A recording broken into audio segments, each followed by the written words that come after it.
ಇದೇ ಸರಿಯಾದ ದಾರಿ. ಇದ್ರಿಂದನೇ ಶಂಕಸುರ ಹೊರಗ್ ಬರ್ತಾನೆ. ದೇವರ್ಷಿಗಳು ಮಾತ್ರ ಈ ಕೆಲ್ಸನ ಮಾಡಕ್ಕಾಗೋದು. ನಾರಾಯಣ ನಾರಾಯಣ, ನನ್ನನ್ನು ಕ್ಷಮಿಸಿಬಿಡಿ ಪ್ರಭು, ಆದರೆ ನಾನಿದರಲ್ಲಿ ನಿಮಗೇನೂ ಸಹಾಯ ಮಾಡಲಾಗದು. ಮತ್ತೆ ನನಗೆ ಈ ಮಾರ್ಗವು ಸರಿಯೆನಿಸುತ್ತಿಲ್ಲ ಪ್ರಭು. ದೇವರ್ಷಿ, ಕೃಷ್ಣ ಕೇವಲ ನಿಮ್ಮ ಸ್ಮರಣೆ ಮಾಡಿದ್ದಾನಷ್ಟೇ. ಹಾ ದೇವರ್ಷಿ, ಅಲ್ಲಿ ಕೃಷ್ಣ ನಿಮ್ಮ ಸಹಾಯವನ್ನು ಬೇಡಿದರೆ ಅವನು ಖಂಡಿತ ಇದನ್ನು ಯೋಚಿಸಿರುತ್ತಾನೆ. ಹಾ ಮಾತೆ, ಆದರೆ ದೇವರ್ಷಿ, ನೀವೇ ಹೇಳುವಿರಲ್ಲ, ಕೃಷ್ಣನ ಪ್ರತಿಯೊಂದು ಕಾರ್ಯದ ಹಿಂದೆ ಅವನ ಸುಚಿಂತಿತ ವಿಚಾರವಿರುತ್ತದೆ ಎಂದು. ಅವನೇನೇ ಹೇಳಿದರೂ ಮಾಡಿದರೂ ಅದು ಧರ್ಮಸಂಗತ, ತರ್ಕಸಂಗತ ಮತ್ತು ಅವಶ್ಯಕವಾದುದೇ. ಆ ಪ್ರಭು, ನಾನು ಅದನ್ನೇ ಹೇಳುತ್ತಿದ್ದೇನೆ. ನಂದಪುತ್ರ ಏನು ಯೋಚಿಸಿದನೋ ಆ ವಿಚಾರ ಉತ್ತಮವಾಗಿದೆ. ಆದರೆ ಪ್ರಭು, ನಾನು ಈ ಕಾರ್ಯಕ್ಕೆ ಖಂಡಿತ ಉತ್ತಮ ಅಲ್ಲ. ನನ್ನನ್ನು ಕ್ಷಮಿಸಿಬಿಡಿ ಪ್ರಭು. ದೇವರ್ಷಿ, ನೀವೇಕೆ ಚಿಂತಿಸುತ್ತಿರುವಿರಿ? ನಿಮಗೆ ಸಹಾಯ ಮಾಡಲು ಕೃಷ್ಣನಿಲ್ಲವೇ? ಈಗ ನೀವು ಶೀಘ್ರ ತೆರಳಿ ದೇವರ್ಷಿ, ಅಲ್ಲಿ ನಂದಪುತ್ರ ನಿಮ್ಮ ಪ್ರತೀಕ್ಷೆಯಲ್ಲಿದ್ದಾನೆ. ನಾರಾಯಣ ನಾರಾಯಣ, ನಿಮ್ಮ ಅಪ್ಪಣೆ ಮಾತೆ, ನಿಮ್ಮ ಅಪ್ಪಣೆ.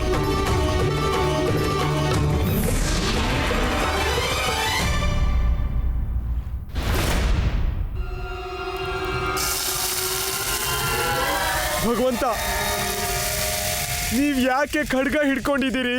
ನನಗೆ ತುಂಬಾ ಭಯ ಆಗ್ತಿದೆ ಭಗವಂತ. ಹಿಡಿಂಬನ ಬಳಿ ನಾನು ನಿನ್ನನ್ನು ಕಳಿಸಿದ್ದೇಕೆ? ಹಿಡಿಂಬನ ಹತ್ರ? ಅದು ಹಿಡಿಂಬ ಆ ಕುಂತಿಗೆ ಸದ್ಗತಿ ಕೊಡ್ಲಿ ಅಂತ ಅಷ್ಟೇ ಭಗವಂತ. ಮತ್ತು ಆಗಿದ್ದೇನು? ಭಗವಂತ, ಆ ಭೀಮ ಹಿಡಿಂಬನ್ನ ಹೊಡೆದು ಇಷ್ಟಿದ್ದವನ್ನ ಇಷ್ಟು ಮಾಡಿಬಿಟ್ಟ ಭಗವಂತ. ಅಯ್ಯೋ, ಭೀಮ ಅಂತೂ ಆ ಬಲದ ಧಾಮ ಬಲರಾಮನ ಹಾಗೆ ಶಕ್ತಿಶಾಲಿ. ಏನ್ ಮಾಡೋದು ಭಗವಂತ, ನೀವೇ ಹೇಳಿ ಏನ್ ಮಾಡೋದು ಅಂತ. ಆದರೆ ಕೃಷ್ಣನಲ್ಲ ತಾನೇ ಅವನು? ಅಥವಾ ಪಾಂಡವರು ದೇವರ ಅವತಾರವೂ ಅಲ್ಲ. ನೀನಿರುವಾಗ ಅವರೆಲ್ಲ ಹೇಗೆ ಪಾರಾದರು? ಮತ್ ನಾನು ಏನ್ ಮಾಡ್ಲಿ ಭಗವಂತ? ನನ್ನಿಂದ ತಪ್ಪಾಗಿ ಹೋಯ್ತು. ಭಗವಂತ ಕಂಸನ ಬಳಿ ತಪ್ಪು ಮಾಡಿದರೆ ಒಂದೇ ಶಿಕ್ಷೆ ಇದೆ. ಭಗವಂತ, ನನ್ಗೆ ಅರ್ಥ ಆಯ್ತು. ನೀವೇ ಹೇಳಿ ನಾನು ಹೇಗೆ ಸಾಯ್ಬೇಕು ಅಂತ.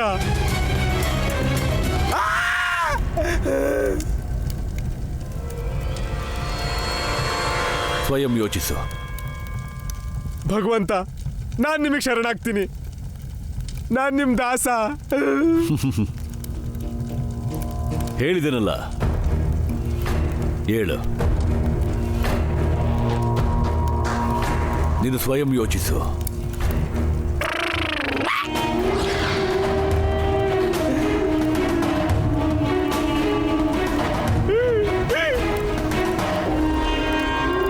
ಭಗವಂತ, ನಾನು ಸಾಯೋದಕ್ಕೂ ಮೊದಲು ನೀವು ನಿಮ್ಮ ಸೇವಕನ ಅಂತಿಮ ಇಚ್ಛೆ ಕೇಳೋದಿಲ್ವಾ ಭಗವಂತ?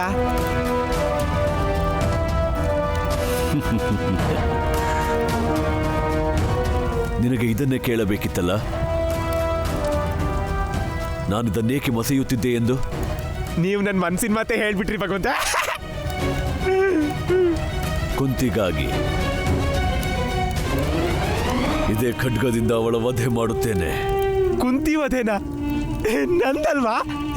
ನನಗೆ ತಿಳಿದಿದೆ, ಆ ಕುಂತಿ ವಸುದೇವನನ್ನು ನೋಡಲು ಮಥುರೆಗೆ ಖಂಡಿತ ಬರುತ್ತಾಳೆ ಮತ್ತು ಅವಳು ಮಥುರೆಗೆ ಬರುತ್ತಲೇ ಇದೇ ಖಡ್ಗದಿಂದ ನಾನು ಅವಳ ಹತ್ಯೆಯನ್ನು ಮಾಡಲಿದ್ದೇನೆ. ಅದ್ಭುತ ಭಗವಂತ, ಏನ್ ಮಾತು! ನೀವೀ ಖಡ್ಗನ ಕುಂತಿಗಾಗಿ ಮಸೀತಿದ್ರಾ? ನಾನು ಸುಮ್ಮನೆ ಚಿಂತೆ ಮಾಡ್ತಿದ್ದೆ. ಈಗ ನಾನು ಏನು ಚಿಂತೆ ಇಲ್ಲದೆ ಸಾಯ್ಬಹುದು ಭಗವಂತ.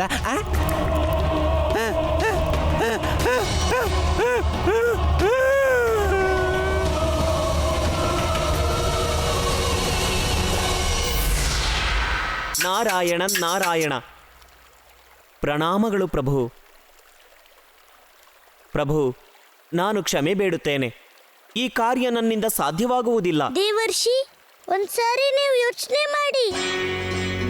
ಪಾಂಚಜನ್ಯ ಶಂಕ ಅಶುದ್ಧ ಆಗ್ತಾ ಇದೆ. ಜಗತ್ತಿನಲ್ಲಿ ಧರ್ಮ ಕರ್ಮ ನಾಶ ಆಗ್ತಾ ಇದೆ. ನೀವೀ ಕೆಲ್ಸನ ಮಾಡ್ಲೇಬೇಕು ದೇವರ್ಷಿ. ನನಗೆ ತಿಳಿದಿದೆ ಪ್ರಭು, ಆದರೆ ಈ ಕಾರ್ಯ ನನ್ನಿಂದ ಮಾಡಲಾಗದು. ಆಗ್ಲಿ ದೇವರ್ಷಿ, ಈಗ ನೀವು ನನ್ಗೆ ಸಹಾಯ ಮಾಡಲ್ಲ ಅಂದ್ರೆ ಹಾಗೆ ಆಗ್ಲಿ ಬಿಡಿ. ಆದ್ರೆ ನೀವು ಜಗತ್ತಿಗೆ ಏನು ಉತ್ತರ ಕೊಡ್ತೀರಾ? ಈ ಜಗತ್ತು ನಿಮ್ಮನ್ನ ಕೇಳಿದಾಗ ನೀವು ನಿಮ್ಮ ಪ್ರಭುವಿನ ಪರಮ ಭಕ್ತ ಆಗಿದ್ರು, ಅವರ ಕೆಲ್ಸಕ್ಕೆ ಯಾಕೆ ಕೈ ಜೋಡಿಸ್ಲಿಲ್ಲ ಅಂತ ಆಗ ನೀವು ಏನ್ ಹೇಳ್ತೀರಾ ದೇವಋಷಿ? ನಾರಾಯಣ ನಾರಾಯಣ, ಈ ಜಗತ್ತನ್ನು ನೀವೇ ರಚಿಸಿದವರು. ನಾನು ನಿಮ್ಮನ್ನು ಗೆಲ್ಲಲು ಸಾಧ್ಯವೇ ಪ್ರಭು? ನನಗೆ ಆಜ್ಞೆ ಮಾಡಿ ಪ್ರಭು, ನಿಮಗೆ ನಾನೇನು ಸಹಾಯ ಮಾಡಲಿ? ನಿಮ್ಗೆ ಅರ್ಥ ಆಗಿರ್ಬೇಕಲ್ವಾ? ಶಂಕಸುರಂಗೆ ನಿಮ್ ಮೇಲೆ ಮೋಹ ಮೂಡ್ಬೇಕು. ಮೋಹಗೊಳಿಸಬೇಕೆ? ನಾರಾಯಣ ನಾರಾಯಣ, ಆದರೆ ಪ್ರಭು ನನಗೆ ಅರ್ಥವಾಗುತ್ತಿಲ್ಲ. ಆತನನ್ನು ನಾನು ಹೇಗೆ ಮೋಹಗೊಳಿಸಲು ಸಾಧ್ಯ? ಪ್ರೇಮದ ಮೂಲಕ ದೇವರ್ಷಿ. ನಾರಾಯಣ ನಾರಾಯಣ, ಪ್ರೇಮ ತತ್ವವೇ? ಇದಂತೂ ನನ್ನ ಅನುಮಾನಕ್ಕಿಂತಲೂ ಕಠಿಣ ಪರೀಕ್ಷೆಯೇ. ಆದರೆ ನಿಮ್ಮ ಆಜ್ಞೆಯಂತೂ ಸರಿಯಾಗಿದೆ ಪ್ರಭು. ನಿಮ್ಮ ಆಜ್ಞೆಯ ಪಾಲನೆಯಂತೂ ನಾನು ಮಾಡಲೇಬೇಕು. ಆದರೆ ಪ್ರಭು, ನನಗೆ ತಿಳಿಯದಿರುವುದು, ನಾನು ಈ ವಾದ್ಯಯಂತ್ರವನ್ನೇನು ಮಾಡಲಿ? ದೇವರ್ಷಿ, ನೀವು ನಿಮ್ಮ ವೀಣೆಯನ್ನ ನನಗ್ ಕೊಟ್ಬಿಡಿ. ನಿಮ್ಮ ಆಜ್ಞೆ ಪ್ರಭು.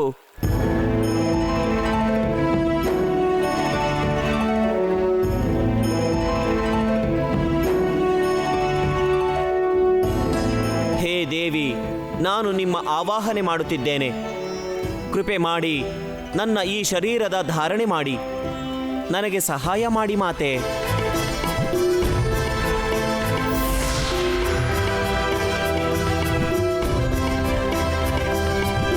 ಪ್ರಭು, ಇನ್ನು ಶುರುವಾಗಲಿ. ಬನ್ನಿ ಪ್ರಭು. ದೇವರ್ಷಿ, ನನ್ನ ಲೀಲೆಯಲ್ಲಿ ಪಾಲ್ಗೊಂಡು ನಿಮ್ಗೆ ಬಹಳ ಆನಂದ ಆಗುತ್ತೆ. ಇವತ್ತು ನಿಮ್ಗೆ ಈ ಲೀಲೆಯ ಒಳಗುಟ್ಟು ತಿಳಿಯುತ್ತೆ. ಅಯ್ಯೋ, ನಾನು ಉಳ್ಕೊಂಡೆ, ನಾನು ಸತ್ತಿಲ್ಲ.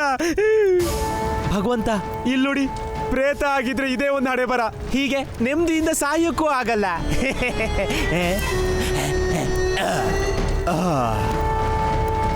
ಅಯ್ಯೋ ಭಗವಂತ, ನಾನು ಉಳಿದಿದ್ದು ನನ್ನ ಭಾಗ್ಯದ ವಿಷಯನೇ. ಆದರೆ ನನ್ನ ಪ್ರಯತ್ನ ಅಂತೂ ಮಾಡಿದೆ ಭಗವಂತ. ನಾನೀಗ ನಿಮಗೋಸ್ಕರ ಸತ್ತು ನಿಮಗೆ ಸಹಾಯ ಮಾಡೋಕ್ಕಾಗಲಿಲ್ಲ. ಆದರೆ ಬೇರೆ ಯಾವುದಾದ್ರೂ ಆಜ್ಞೆ ಇದ್ರೆ ಹೇಳಿ ಭಗವಂತ. ಮೂರ್ಖತನ ಬಿಡು ಮತ್ತು ಆ ಪಾಂಡವರ ವಧೆ ಮಾಡು, ಹೋಗು. ಗೊತ್ತಾಯ್ತು ಭಗವಂತ. ನಾನು ಕುಂತಿ 5 ಪುತ್ರರನ್ನ ಸಾಯಿಸ್ತೀನಿ, ಮತ್ತೆ ಕುಂತಿ ಕೆಲ್ಸನ ನೀವು ಮುಗಿಸ್ತೀರಾ ಅಂತ ಗೊತ್ತು. ಅದು ಈ ಖಡ್ಗದಿಂದ. ಶೀಘ್ರವಾಗಿ ಹೋಗು, ಶುಭ ಸಮಾಚಾರದೊಂದಿಗೆ ಬಾ. ನಿಮ್ಮ ಆಜ್ಞೆ ಭಗವಂತ. ನಿಮ್ ಕೆಲ್ಸ ಬೆಣ್ಣೆ ತೆಗ್ದಂಗ್ ಮಾಡ್ತೀನಿ.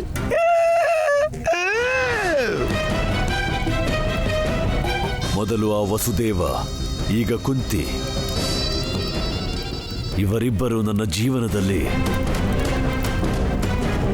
ಆಸೆಯಾಗುತ್ತದೆ. ಈ ಇಬ್ಬರು ಸೋದರಿ ಸೋದರರನ್ನು ಒಟ್ಟಿಗೆ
ನೀನು ಸುಂದರಿ, ಮತ್ತೆ ಈ ಜಗತ್ತನ್ನೆಲ್ಲ ಬಿಟ್ಟು ಇಲ್ಲಿಗೆ ಹೇಗ್ ಬಂದೆ?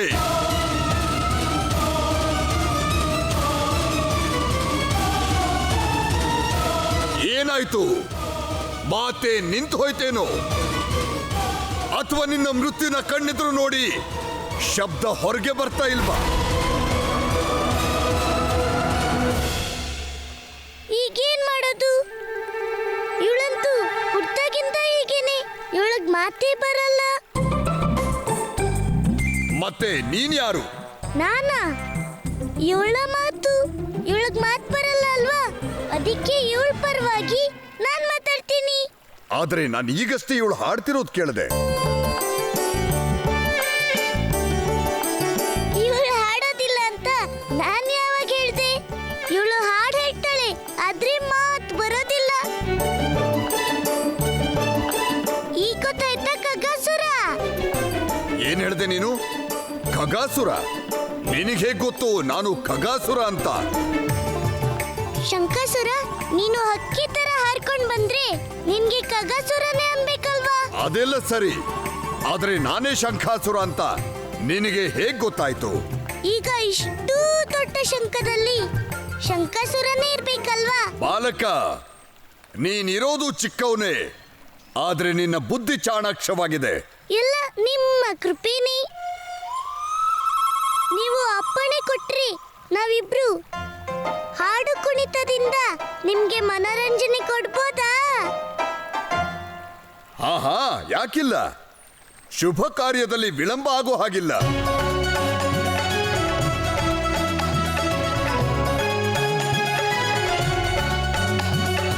ಏನಾಯ್ತು? ಈ ಸುಂದರಿ ಏನ್ ಹೇಳ್ತಿದ್ದಾಳೆ? ಈ ಸುಂದರಿ ಹೇಳ್ತಿದ್ದಾಳೆ, ನಿಮ್ಗೆ ಇವಳ ಕಲೆ ಇಷ್ಟ ಆದ್ರೆ ನೀವು ಇವಳಿಗೆ ಇವಳು ಕೇಳಿದ ಉಡುಗೊರೆ ಕೊಡ್ಬೇಕಾಗತ್ತೆ. ನಾನ್ ನಿನ್ನಿಂದ ಆಗ್ಲೇ ಪ್ರಸನ್ನ ಆದೆ ಸುಂದರಿ. ಹೇಳು, ಏನ್ ಉಡುಗೊರೆ ಬೇಕಾಗಿದೆ? ಈಗ್ಲೇ ಅಲ್ಲ, ಯಾವಾಗ ನಮ್ಮ ಹಾಡು ಕುಣಿತ ಮುಗಿಯುತ್ತೋ ಆಗ ಇವಳು ಕೇಳಿದ ಉಡುಗೊರೆ ಕೊಡು, ಸರಿನಾ ಶಂಕಾಸುರ? ಹಾ, ಖಂಡಿತ.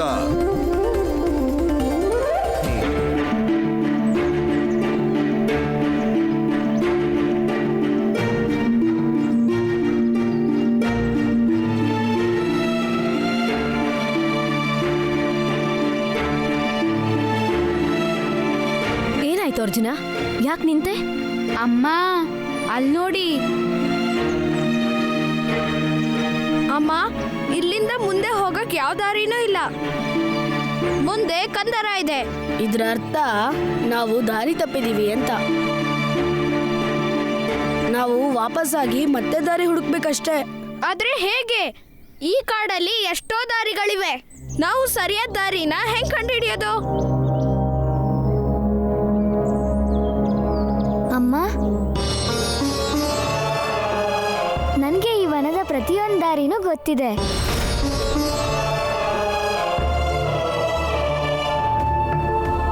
ನಾನು ಸರಿಯಾದ ದಾರಿ ಹುಡ್ಕೋಕೆ ನಿಮ್ಗೆ ಸಹಾಯ ಮಾಡ್ತೀನಿ ಅಮ್ಮ. ಆದ್ರೆ ನೀನ್ ನಮ್ ಶತ್ರುವಿನ ತಂಗಿ ಅಲ್ಲ, ನೀನ್ ಯಾಕೆ ನಮಗ್ ಸಹಾಯ ಮಾಡ್ಬೇಕು? ಯಾಕಂದ್ರೆ ಇದರಲ್ಲಿ ನಂದೇ ಸ್ವಾರ್ಥ ಇದೆ. ಸ್ವಾರ್ಥ? ಎಂತ ಸ್ವಾರ್ಥ? ನನಗೆ ಯಾವ ಗೆಳೆಯನೂ ಇಲ್ಲ. ನಾನು ನಿಮ್ಗೆಲ್ಲರಿಗೂ ಸಹಾಯ ಮಾಡಿದ್ರೆ ನೀವೆಲ್ಲರೂ ನನ್ನ ಗೆಳೆಯರಾಗ್ಬಿಡ್ತೀರಾ ಅಲ್ವಾ? ಹಾ ಹಾ, ಇದು ಬಹಳ ಒಳ್ಳೆ ವಿಷಯನೇ.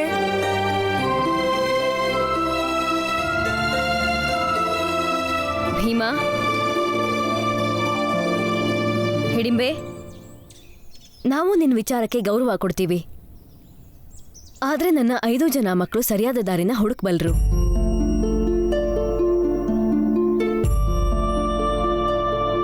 ನಡೀರಿ ಮಕ್ಕಳೇ.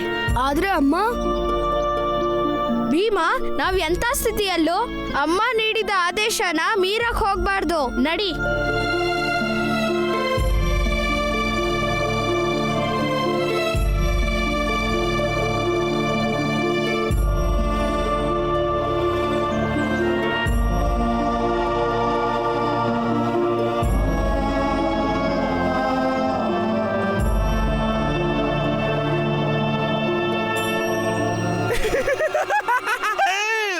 ಇಲ್ಲೇನೋ ಕುಂತಿ ಮತ್ತು ಅವಳ 5 ಮಕ್ಕಳು. ನಿಮ್ಗೆ ದಾರಿ ಸಿಗೋದು ಈ ಭದ್ರಾಕ್ಷನಿಂದ. ನಿಮ್ಗೆ ದಾರಿ ಸಿಗೋಕ್ ಬಿಟ್ರೆ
ನನ್ನ ಕೈ ಬಿಡು.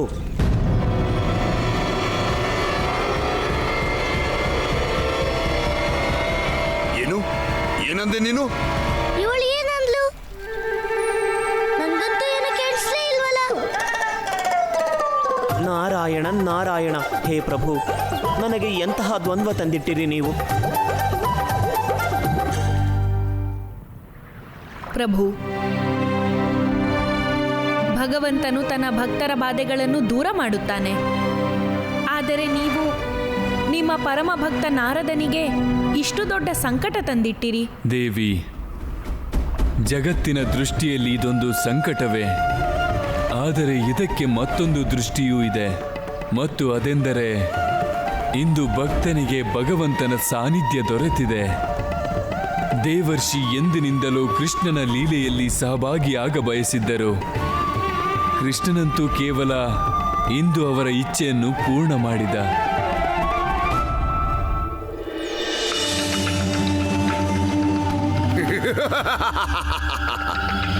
ಸುಂದರಿ, ನೀನ್ ನನ್ನ ಮನ್ಸನ್ನೇ ಕದ್ದಿದೀಯ. ಮನಮೋಹಿನಿನೇ ನೀನು. ನನಗೆ ಅನ್ಸೇ ಇರಲಿಲ್ಲ ಶಂಖದ ಹೊರತಾಗಿ ನನಗೆ ಇನ್ನೇನೋ ಬೇಕಂತ. ಆದ್ರೆ ಇವತ್ತು ನಿನ್ನ ನೋಡಿದ ಕೂಡಲೇ ಭಾಸವಾಗ್ತಿದೆ, ನನ್ನ ಜೀವನದಲ್ಲಿ ವಿವಾಹದ ಸಮಯ ಬಂದಾಗಿದೆ. ವಿವಾಹ? ಇದು ಬಹಳ ಒಳ್ಳೆ ವಿಷಯ ಶಂಕಸುರ. ಹೇ ಪ್ರಭು, ನಾನಂತೂ ಬಾಲಬ್ರಹ್ಮಚಾರಿ. ನೀವೀಗ ನನ್ನಿಂದ ಮಾಡಿಸುತ್ತಿರುವುದೇನು?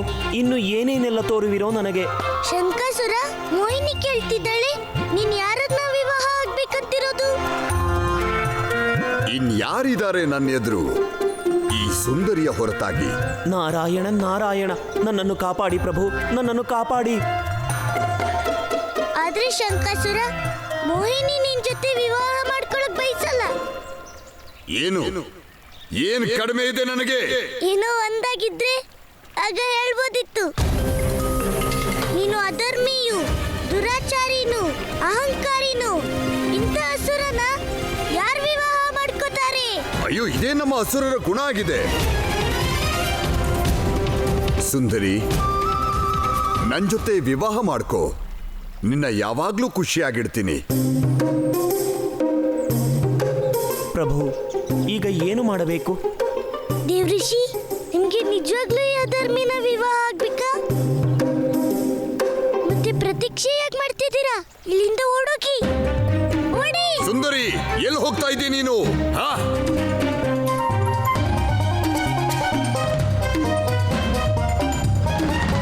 ಶಂಕಾಸುರ, ನನ್ಗೆ ಗೊತ್ತಿದೆ, ದೇವಋಷಿಯ ಸೌಂದರ್ಯಕ್ಕೆ ಮರಳಾಗಿದೀಯಾ. ಮತ್ತೆ ಏನು ಯೋಚಿಸಿದೆ, ನೀನು ಶಂಖದವರೆಗೂ ಬಂದ್ಬಿಡ್ತೀಯ. ಮತ್ತೆ ಇದನ್ನೇ ನಾನು ಬಯಸಿದ್ದು.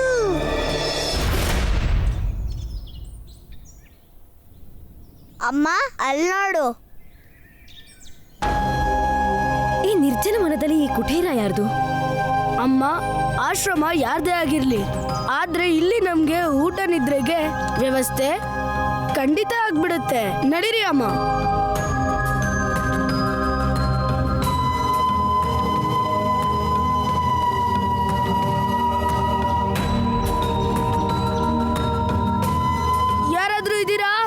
ಯಾರಾದ್ರೂ ಇದ್ದೀರಾ ಈ ಆಶ್ರಮದಲ್ಲಿ?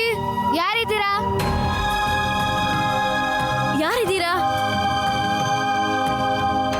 ಇಲ್ಲಿ ಯಾರೂ ಇಲ್ಲ ಅನ್ಸುತ್ತೆ. ಬನ್ನಿ ಮಕ್ಕಳೇ. ಶಂಭೋ ಶಂಕರ!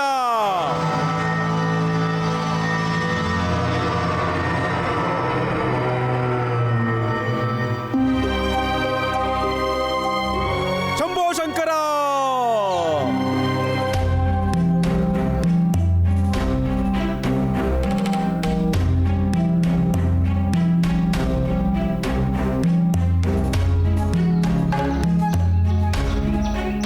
ಶಂಕರ ಜೈ ಮಹದೇವ, ಶಂಭೋ ಶಂಕರ ಜೈ ಮಹದೇವ, ಶಂಭೋ ಶಂಕರ ಜೈ ಮಹದೇವ. ಬನ್ನಿ ಎಲ್ರು, ನಿಮ್ಮೆಲ್ರಿಗೂ ನನ್ನ ಆಶ್ರಮಕ್ಕೆ ಸುಸ್ವಾಗತ.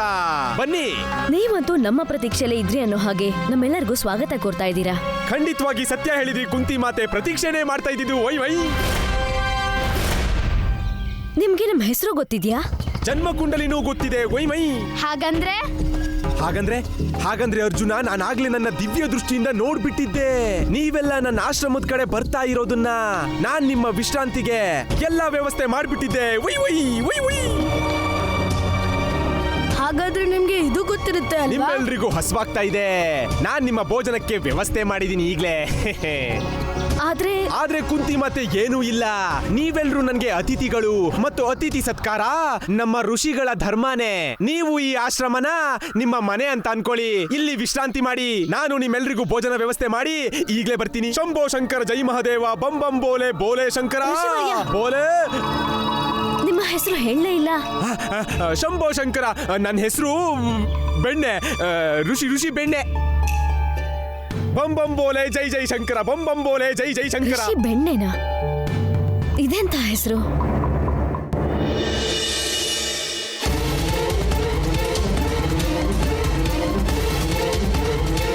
ನೀವಿಬ್ಬರು ಹೀಗೆ ಒಪ್ಕೊಳ್ಳೋದಿಲ್ಲ. ಇನ್ನಂತೂ ನಿಮ್ನ ತಡೆಯೋದಕ್ಕೆ ಕೇವಲ ಒಂದೇ ದಾರಿ ಉಳಿದಿದೆ. ಋಷಿ, ನೀವು ಯಾರು ಪ್ರತೀಕ್ಷೆ ಮಾಡ್ತಿದ್ದೀರಾ? ಏನು ಯೋಚನೆ ಮಾಡದೆ ಸುಮ್ಮನೆ ಹೊಡ್ತೀರಿ. ಇಲ್ದಿದ್ರೆ ಶಂಕಾಸುರ ನಿಮ್ಮನ್ನ ಹಿಡ್ಕೊಂಡ್ ಬರ್ತಾನೆ. ನೀವು ಶಂಕಾಸುರನ ಶಂಕದ ಹೊರಗೆ ಕರ್ಕೊಂಡ್ ಬರ್ಬೇಕು.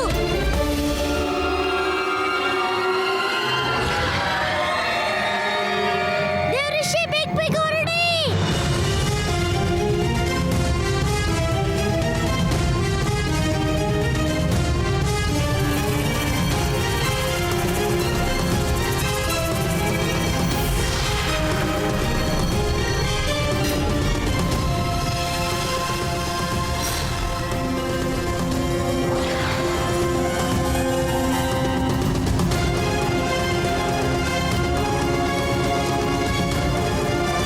ನಾರಾಯಣ ನಾರಾಯಣ. ಇನ್ನು ಮುಂದೇನು ಪ್ರಭು?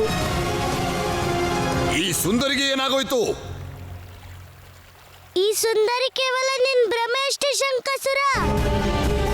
ಮತ್ತೆ ಈಗ ನಿನ್ ಭ್ರಮೆ ನಾಶ ಆಗೋಗಿದೆ. ನನ್ಗಂತೂ ಮೊದಲೇ ಸಂದೇಹ ಆಗ್ತಾ ಇತ್ತು. ಆದ್ರೆ ಯಾಕೆ ಇಷ್ಟೊಂದು ದೊಡ್ಡ ಮೋಸ ನನಗೆ ಯಾಕೆ ಮಾಡಿದ್ರಿ? ಶಂಕಾಸುರ, ನಿನ್ನ ಈ ಪ್ರಶ್ನೆಗೆ ಉತ್ತರ ಕೇವಲ ನನ್ನ ಪ್ರಭು ಕೊಡುತ್ತಾರೆ. ನಾರಾಯಣ ನಾರಾಯಣ. ಶಂಕಾಸುರ, ನಾವಿಲ್ಲಿ ಪಾಂಚಜನ್ಯ ಶಂಕಕ್ಕೋಸ್ಕರ ಬಂದಿದ್ದು.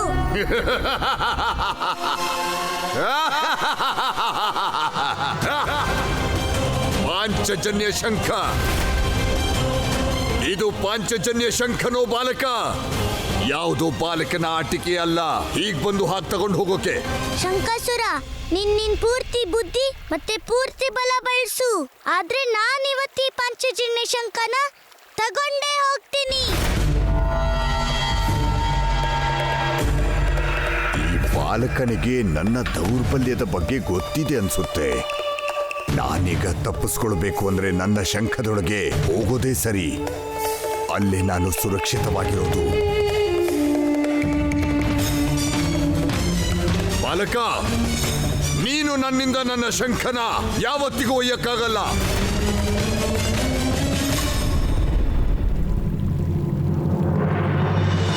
ನಾರಾಯಣ ನಾರಾಯಣ. ಪ್ರಭು, ಈ ಶಂಕಾಸುರನಂತೂ ಶಂಖದ ಒಳಗೆ ಹೋಗುತ್ತಿದ್ದಾನೆ. ನೀವು ಅವನನ್ನು ತಡೀರಿ ಪ್ರಭು, ಅನರ್ಥವಾಗಿ ಬಿಡುತ್ತದೆ. ಬೇಗ ಏನಾದರೂ ಮಾಡಿ ಪ್ರಭು, ಏನಾದರೂ ಮಾಡಿ. ದೇವಋಷಿ, ಶಂಕಾಸುರನ ಈಗ ನಾನಲ್ಲ, ನನ್ನ ಅಣ್ಣ ತಡಿತಾನೆ. ಅಲ್ಲಿ ನೋಡಿ.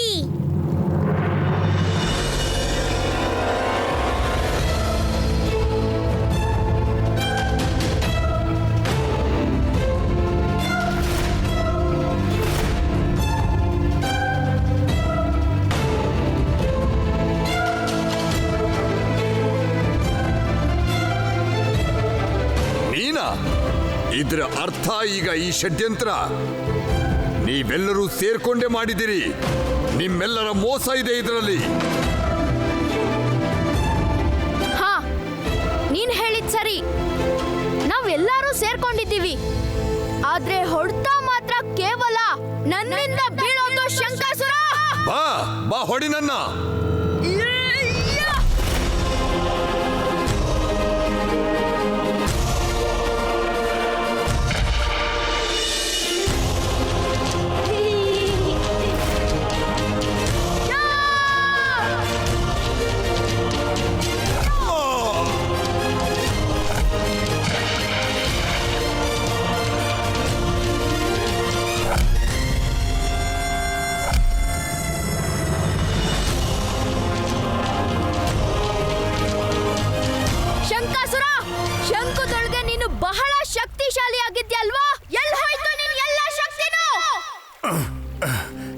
ನೀವೆಲ್ರೂ ಮೋಸ ಮಾಡಿದ್ರಿ ನನಗೀಗ. ಶಂಕಾಸುರ, ತೋರ್ಸು ನಿನ್ ಶಕ್ತಿನ. ಬಲರಾಮ, ಈ ಗುಹೆಯ ಹೊರಗೆ ನನ್ನ ಶಕ್ತಿ ಎಲ್ಲ ಸಮಾಪ್ತ ಆಗಿ ಹೋಗುತ್ತೆ ಅನ್ಕೊಂಡ್ಯಾ? ಈಗ ನಾನು ತೋರಿಸ್ತೀನಿ ನಿನಗೆ ನನ್ನ ಶಕ್ತಿನ.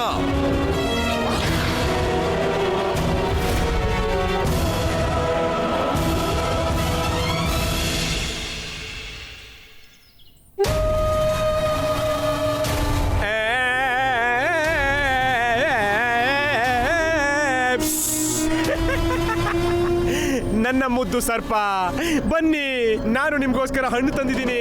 ಬಂದು ಒಂದ್ ಸ್ವಲ್ಪ ತಿಂದು ಈ ಹಣ್ಣನ್ನ ಇನ್ನೂ ರುಚಿ ಮಾಡಿ. ಬನ್ನಿ ಬನ್ನಿ ಬನ್ನಿ ಬನ್ನಿ ಬನ್ನಿ ಬನ್ನಿ ಬನ್ನಿ.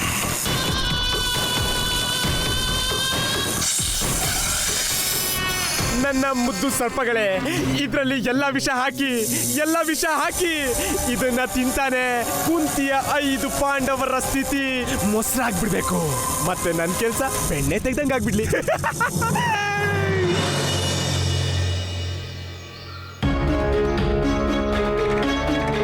ಈ ಋಷಿ ಬೆಣ್ಣೆ ಹೆಸರು ಹೇಗಿದೆ ಅಂದ್ರೆ ಅವನ ಬಗ್ಗೆ ಯೋಚಿಸಿನೇ ಹಸುವು ಹೆಚ್ಚಾಗ್ತಿದೆ.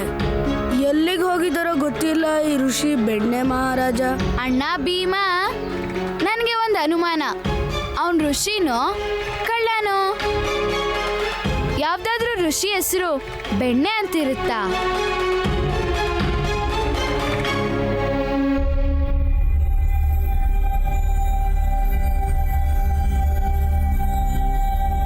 ಶಂಭೋ ಶಂಕರ, ಬಂತು ಭೋಜನ. ಉಯ್ ಉಯ್.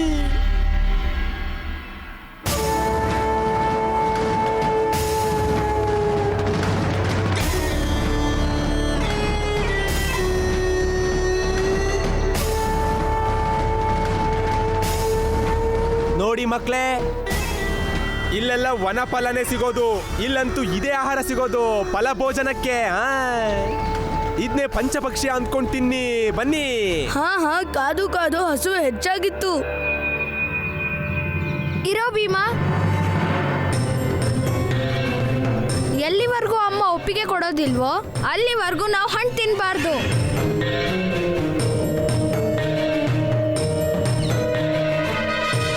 ಬೆಣ್ಣೆ ಋಷಿಗಳೇ, ಅಮ್ಮನ ಧ್ಯಾನ ಯೋಗ ಪೂರ್ತಿ ಆಗ್ಲಿ, ಆಮೇಲೆ ನೀವು ಕೊಟ್ಟಿರೋ ಹಣ್ಣನ್ನ ನಾವು ತಿನ್ನೋಕ್ಕಾಗೋದು. ಆದ್ರೆ ಒಂದ್ ವಿಷಯ ಹೇಳಿ, ನಿಮ್ ಹೆಸರು ಬೆಣ್ಣೆ ಅಂತ ಯಾಕಿದೆ? ಅಯ್ಯೋ, ಬೆಣ್ಣೆನೆ ನನಗಿರೋ ಹೆಸರು. ಬೆಣ್ಣೆ ಇಲ್ಲ ಅಂದ್ರೆ ಏನ್ ಭದ್ರ? ಬೆಣ್ಣೆನೆ ಅಷ್ಟೇ. ನನಗೆ ಬೆಣ್ಣೆ ಅಂದ್ರೆ ಇಷ್ಟ. ಬಾಲ್ಯದಿಂದಲೂ ನಾನು ಬಹಳ ಬೆಣ್ಣೆ ತಿಂತಿದ್ದೆ. ನನ್ನ ಮನೆಯವರು ನನ್ನ ಹೆಸರು ಬೆಣ್ಣೆ ಅಂತ ಇಟ್ಬಿಟ್ರು. ಋಷಿ ಬೆಣ್ಣೆನೆ ಆಗ್ಬಿಟ್ಟೆ. ಅದ್ರಲ್ಲೇನು? ನೀವು ಯಾಕೆ ಋಷಿ ಆಗಿದ್ದು? ಅಯ್ಯೋ, ಋಷಿ ಆಗ್ಬಿಟ್ಟೆ. ಋಷಿ ಅಲ್ದೇ ಇದ್ರೆ ಯಾವ್ದಾದ್ರು ಸೇನೆಯಲ್ಲಿ ಸೇನಾಪತಿ ಆಗ್ಬೇಕಿತ್ತ? ಬಾಲಕರು, ನೀವೆಲ್ಲ ಎಂತ ಪ್ರಶ್ನೆ ಕೇಳ್ತಾ ಇದ್ದೀರಾ? ಒಬ್ಬ ಋಷಿ ಹೆಸರು ಬೆಣ್ಣೆ ಅಂತಿರುತ್ತಾ? ಹೌದು, ಹೇಳಿ. ಸುಮ್ನಿರೋ. ಈ ಬಾಲಕರು ಎಷ್ಟು ಪ್ರಶ್ನೆ ಕೇಳ್ತಾರೋ. ಇವಳ ಅಮ್ಮನ ಪರಿಸ್ಥಿತಿ ಹೇಗೋ. ಒಂದು ಬಾರಿ ಇವ್ರು ಹಣ್ಣು ತಿನ್ಲಿ, ಅದಾದ್ಮೇಲೆ ಕಂಸನಿಂದಾನೆ ಮುಕ್ತರಾಗ್ಬಿಡ್ತಾರೆ. ಎಲ್ರ ಕತೆನೂ ಅಷ್ಟೇ. ಎಷ್ಟು ಪ್ರಶ್ನೆಗಳು ಕೇಳ್ತಾರೆ. ಆಡೋದಿಲ್ಲ ಮಾತು, ಊದೋದಿಲ್ಲ ಕೊಳಲು. ನನ್ನ ಸ್ಥಿತಿ ಬೆಣ್ಣೆ ಆಗೋದಾದ್ರೂ ತಪ್ಪುತ್ತೆ. ಪ್ರಶ್ನೆ ಪ್ರಶ್ನೆ ಪ್ರಶ್ನೆ.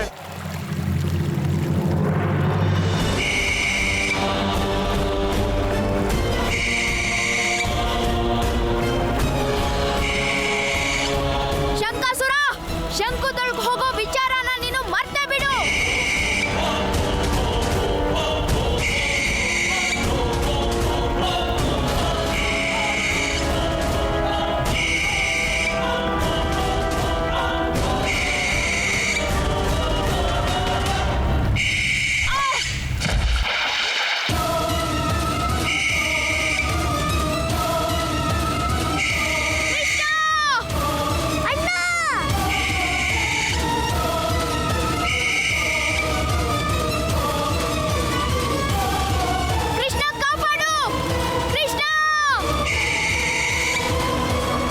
ಪ್ರಭು, ಅನರ್ಥವಾಗುತ್ತಿದೆ. ಬಲರಾಮನ ಗತಿಯೇನು ಪ್ರಭು?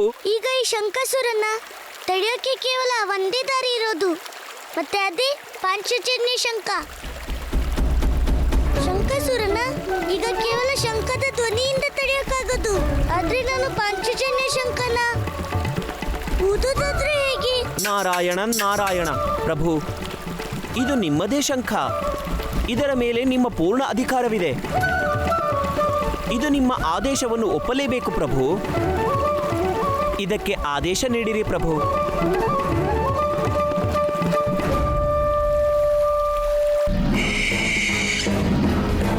ಶಂಕಾಸುರ, ನೀನೀಗ ಒಂದ್ಸಲ ನನ್ನ ಹಿಡ್ತಕ್ ಸಿಗು.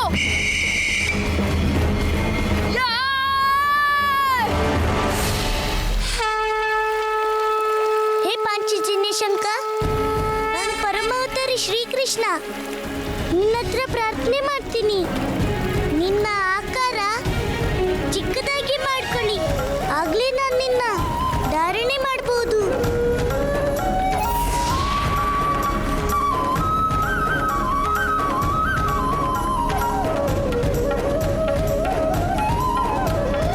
ಓಂ ನಮೋ ಭಗವತೆ ವಾಸುದೇವಾಯ ನಮಃ. ಓಂ ನಮೋ ಭಗವತೆ ವಾಸುದೇವಾಯ ನಮಃ. ಓಂ ನಮೋ ಭಗವತೆ ವಾಸುದೇವಾಯ ನಮಃ. ಓಂ ನಮೋ ಭಗವತೆ ವಾಸುದೇವಾಯ ನಮಃ. ಈ ಬಾಲಕ ಏನ್ ಮಾಡ್ತಾ ಇದ್ದಾನೆ? ನಾನು ಈಗಲೇ ನನ್ನ ಶಂಖದೊಳಗೆ ಪ್ರವೇಶ ಮಾಡೋದು ಒಳ್ಳೆಯದು. ಇಲ್ದಿದ್ರೆ ಈ ಬಾಲಕ ಏನಾದರೂ ಅನರ್ಥ ಮಾಡಿಬಿಡ್ತಾನೆ. ಕೃಷ್ಣ, ಕೃಷ್ಣ! ಓಂ ನಮೋ ಭಗವತೆ ವಾಸುದೇವಾಯ ನಮಃ.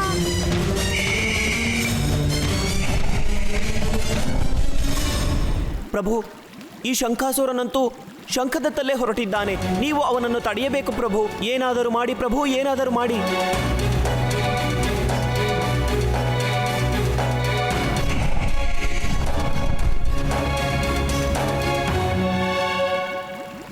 ಹೇ ಪಾಂಚಜನ್ಯ, ನನಗೆ ಗೊತ್ತಿದೆ ಇದು ನಿನ್ನ ವಾಸ್ತವಿಕ ಸ್ವರೂಪ ಅಲ್ಲ. ನಿನ್ನ ಹತ್ರ ವಿನಂತಿಸ್ತೀನಿ, ನೀನೀಗ ಶೀಘ್ರಾತಿ ಶೀಘ್ರ ನಿನ್ನ ವಾಸ್ತವಿಕ ರೂಪಕ್ಕೆ ಬರಬೇಕು. ಮತ್ತೆ ಜಗತ್ತಿಗೆ ಮಂಗಳ ಧ್ವನಿಯ ಉಡುಗೊರೆ ಕೊಡಬೇಕು.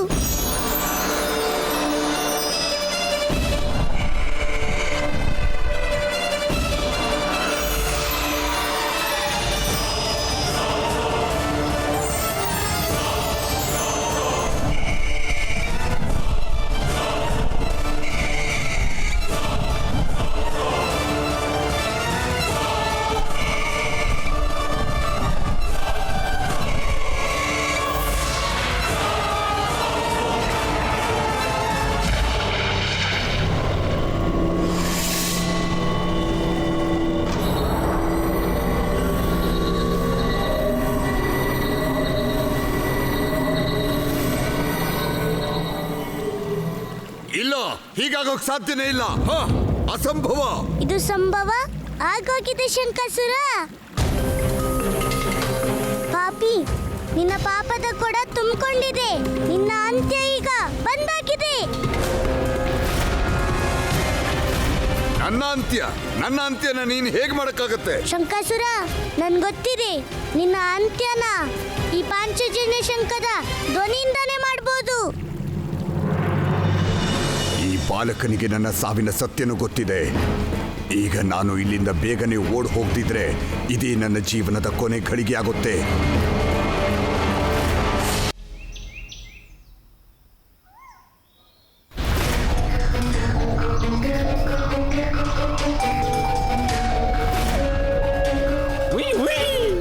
ಅರೆ ವಾ, ಏನಿದು?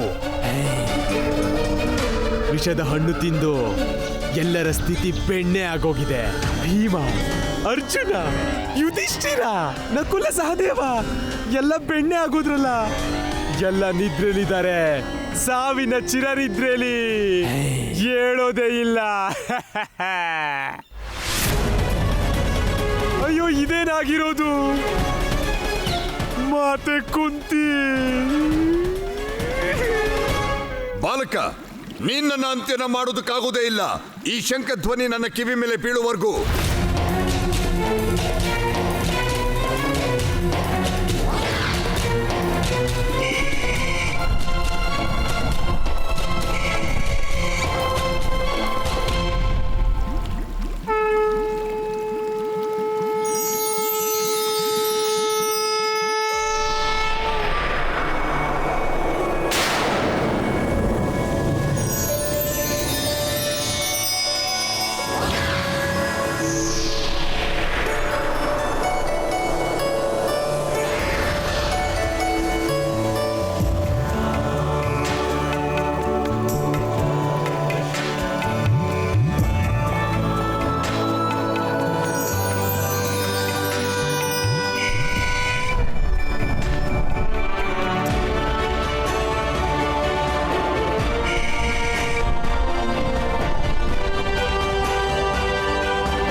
ನಾರಾಯಣ ನಾರಾಯಣ. ಧನ್ಯನಾದೆ ಪ್ರಭು, ನಾನು ಧನ್ಯನಾದೆ. ಇದು ನನ್ನ ಪರಮ ಸೌಭಾಗ್ಯ. ಇಂದು ನಾನು ಮೊದಲ ಬಾರಿ ಪರಮಾವತಾರಿ ಶ್ರೀಕೃಷ್ಣನು ಈ ಜಗತ್ತಿನ ಪರಮ ಪವಿತ್ರ ಪಾಂಚಜನ್ಯ ಶಂಖದ ಶಂಖನಾದ ಮಾಡುತ್ತಿರುವುದನ್ನು ನೋಡುತ್ತಿದ್ದೇನೆ. ನಾರಾಯಣ ನಾರಾಯಣ.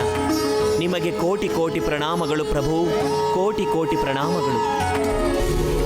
ಇನ್ನು ನನಗೆ ಆಜ್ಞೆ ನೀಡಿರಿ ಪ್ರಭು. ನಾರಾಯಣ ನಾರಾಯಣ. ಕೃಷ್ಣ ಕೃಷ್ಣ ಕೃಷ್ಣ, ನೀನು ಇಲ್ಲಿ ಶಂಖ ಉತ್ತಾ ನಿಂತಿದ್ಯಾ? ಮತ್ತಲ್ಲಿ ಆ ಶಂಖಾಸುರ ಎಲ್ ಮಾಯ ಅದನ್ನೋ ಗೊತ್ತಿಲ್ಲ.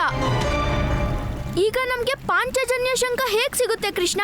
ಅಣ್ಣ ಇದೆ ಕೃಷ್ಣ, ನನ್ಗಂತೂ ಅನ್ಸಿತ್ತು ಶಂಖಾಸುರನ್ ಜೊತೆ ಆ ಪಾಂಚಜನ್ಯ ಶಂಖನು ಅದೃಶ್ಯ ಆಗೋಯ್ತು ಅಂತ. ನೀನು ಈ ಶಂಖ ಉತ್ತ ನಿಂತ್ಕೊಂಡಿದ್ದೆ. ಈಗ ನಾವು ಋಷಿ ಸಾಂದೀಪನಿಗೆ ಹೇಗ್ ಉತ್ತರಿಸೋದು ಕೃಷ್ಣ? ಅಣ್ಣ, ನಾನು ಅದನ್ನೇ ಹೇಳ್ತಿರೋ. ಕೃಷ್ಣ, ಈಗ ಮಾತ್ರ ಹೇಳ್ಬೇಡ. ನಾವು ಪಾಂಚಜನ್ಯ ಶಂಖ ಪಡೆಯೋದಕ್ಕೆ ಮತ್ತೆಲ್ಲೋ ಹೋಗ್ಬೇಕು ಅಂತ. ಅಣ್ಣ, ನಾವು ಬೇರೆ ಕಡೆ ಹೋಗು ಯಾವ ಅವಶ್ಯಕತೆನೂ ಇಲ್ಲ. ನೀನ್ ಇಲ್ಲಿ ನೋಡಿದ್ಯಾ ನನ್ನ ಕೈಯಲ್ಲಿ ಏನಿದೆ? ಶಂಖ ಇದು. ಮತ್ತೇನು? ಅಣ್ಣ, ನನ್ನ ಕೈಯಲ್ಲಿ ಯಾವುದೇ ಸಾಧಾರಣ ಶಂಖ ಇರೋದಲ್ಲ, ಬದಲಿಗೆ ಇದು ಪಾಂಚಜನ್ಯ ಶಂಖನೇ.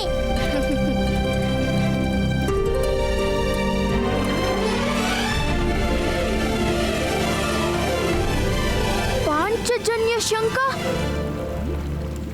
ಕೃಷ್ಣ, ಪಾಂಚಜನ್ಯ ಶಂಖ ಇಷ್ಟು ಚಿಕ್ಕದು ಹೇಗಾಗೋಯ್ತು? ಅಣ್ಣ, ಪಾಂಚಜನ್ಯ ಶಂಖ ತನ್ನ ಕಾರ್ಯದ ಅನುಸಾರ ತನ್ನ ಆಕಾರ ಬದಲಾಯಿಸುತ್ತೆ. ಈಗ ನನ್ನ ಹತ್ರ ಇದೆ, ಅದಕ್ಕೆ ಇದ್ರ ಆಕಾರ ನನ್ನ ಅನುಸಾರ ಆಗಿದೆ. ಕೃಷ್ಣ, ನೀನ್ ಇದನ್ನ ಯಾವಾಗ ಮಾಡಿದ್ದು? ಅಣ್ಣ, ನಾನು ಇದನ್ನ ಮಾಡ್ಲಿಲ್ಲ. ಆ ಶಂಖಾಸುರ ನಿನ್ನ ಬಲದ ಭಯದಿಂದ ಓಡೋದ, ಮತ್ತೆ ನನಗೆ ಈ ಶಂಖ ಧಾರಣೆ ಮಾಡ್ಕೊಳ್ಳೋಕೆ ಸಮಯ ಸಿಕ್ತು. ಕೃಷ್ಣ, ನನ್ಗೆ ಕೆಲವೊಮ್ಮೆ ಹೀಗ್ಯಾಕೆ ಅನ್ಸುತ್ತೆ, ನೀನು ನನ್ನ ಪ್ರಶಂಸೆ ಮಾಡಿ ನನ್ನಿಂದ ಏನೋ ಮುಚ್ಚಿಡೋ ಹಾಗೆ. ಯಾಕಂದ್ರೆ ಅಣ್ಣ, ನೀನ್ ಎಷ್ಟು ಒಳ್ಳೆಯವನಂದ್ರೆ ನೀನ್ ನಿನ್ನ ಪ್ರಶಂಸೆ ಕೇಳೋದಿಕ್ಕೆ ಬಯಸೋದಿಲ್ಲ. ಹಾ ಕೃಷ್ಣ, ಅದು ನಿಜಾನೇ. ಆದ್ರೆ ಕೃಷ್ಣ, ನೀನ್ ನನ್ನ ಪ್ರಶಂಸೆ ಮಾಡೋದ್ರಲ್ಲಿ ಸಮಯ ಯಾಕೆ ಹಾಳು ಮಾಡ್ತಿದ್ಯಾ? ನಡಿ, ಋಷಿ ಸಾಂದೀಪನಿ ನಮ್ಮಿಬ್ರು ಪ್ರತೀಕ್ಷೆ ಮಾಡ್ತಾ ಇರ್ಬೋದು. ಹಾ ಅಣ್ಣ, ನಡಿ.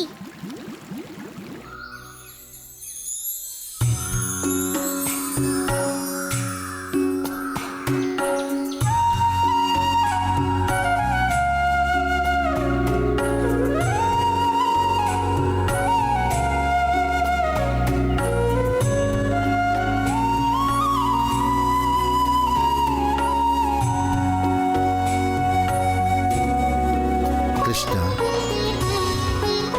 ಈ ಪಾಂಚಜನ್ಯ ಶಂಖನ ಇಲ್ಲಿಗೆ ತಂದು ನೀವು ದೊಡ್ಡ ಉಪಕಾರ ಮಾಡಿದ್ರಿ. ಗುರುದೇವ, ನಾನು ಈ ಪಾಂಚಜನ್ಯ ಶಂಖ ತಂದಿದ್ದೀನಂದ್ರಿ, ಅದಕ್ಕೆ ಅತ್ಯಂತ ದೊಡ್ಡ ಕಾರಣ ನಿಮ್ಮಿಂದ ಪಡೆದಂತ ಮಾರ್ಗದರ್ಶನ ಮತ್ತೆ ನಿಮ್ಮಿಂದ ಪಡೆದಂತ ಜ್ಞಾನ. ಕೃಷ್ಣ, ನನಗೆ ಈ ವಿಷಯಕ್ಕೆ ಖುಷಿ ಇದೆ. ಧರ್ಮದ ಅತ್ಯಂತ ದೊಡ್ಡ ಪ್ರತೀಕವಾದ ಪಾಂಚಜನ್ಯ ಶಂಖ ಈಗ ನಮ್ಮ ಮಧ್ಯೆ ಬಂದಾಗಿದೆ. ಇನ್ನು ಈ ಶಂಖ ಸದಾಕಾಲಕ್ಕೂ ಆ ಶಂಖಾಸುರನಿಂದ ಮುಕ್ತವಾಗಿದೆ ಮತ್ತು ಈ ಕಾರ್ಯ ನಿಮ್ಮಿಬ್ಬರ ಪರಾಕ್ರಮದ ಹೊರತು ಅಸಂಭವ ಆಗಿತ್ತು. ಆದ್ರೆ ಗುರುದೇವ, ಋಷಿಯ ಜೊತೆ ಪಾಂಚಜನ್ಯ ಶಂಖದ ರಕ್ಷಣೆಯ ಜವಾಬ್ದಾರಿನೂ ನಮ್ಮೆಲ್ಲರ ಮೇಲೇನೇ ಇದೆ. ಈ ಶಂಖನ ಶಂಖಾಸುರನಂತ ಹಸುರನಿಂದ ಸುರಕ್ಷಿತ ಆಗಿರೋದಕ್ಕೆ ನಾವ್ ಏನ್ ಮಾಡ್ಬೇಕು ಹೇಳಿ ಗುರುದೇವ? ಅಯ್ಯೋ ಕಂಸ ಭಗವಂತ, ನನ್ನಿಂದ ಎಂತ ದೊಡ್ಡ ತಪ್ಪಾಗೋಗಿದೆ. ಇದೇನಾಗೋಯ್ತು? ಸಾಯಿಸ್ಬೇಕಾಗಿದ್ದು ಐವರನ್ನ, ಸಾಯಿಸಿದ ಮಾತ್ರ 6, ಕುಂತಿನ ಜೀವಂತವಾಗಿ ಕರ್ಕೋಗ್ಬೇಕಿತ್ತು. ಈಗ ನನ್ನ ಭಗವಂತ ಕಂಸನ ಖಡ್ಗ ಉರುಳಿಸೋದು ಕುಂತಿ ಕುತ್ಗೆನಲ್ಲ, ಈ ಪ್ರೇತ ಭದ್ರಾಕ್ಷನ ಕುತ್ಗೆನಾ?